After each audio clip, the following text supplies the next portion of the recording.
Nagsasagawa ngayon ng manhunt operation ang mga otoridad sa Basilan matapos tambangan ang 3 sundalo sa bayan ng Tuburan noong Biyernes ang hapon, Abril 11.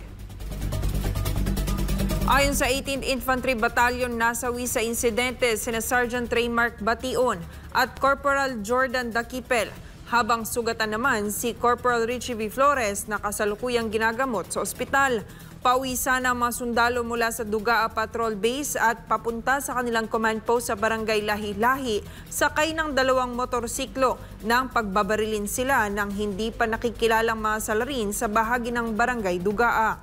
Tumakas sa mga sospek matapos ang pananambang. Na-recover sa pinangyarihan ang mga basyo ng bala ng M16 rifle. Mariing kinondena ng 18th Infantry Battalion ang naturang insidente.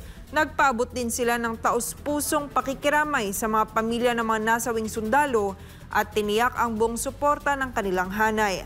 Samantala, itinaas na ang alerto sa lahat ng checkpoint sa lalawigan at pinaigting ang intelligence operations para agad matukoy at madakip ang mga responsable sa krimen.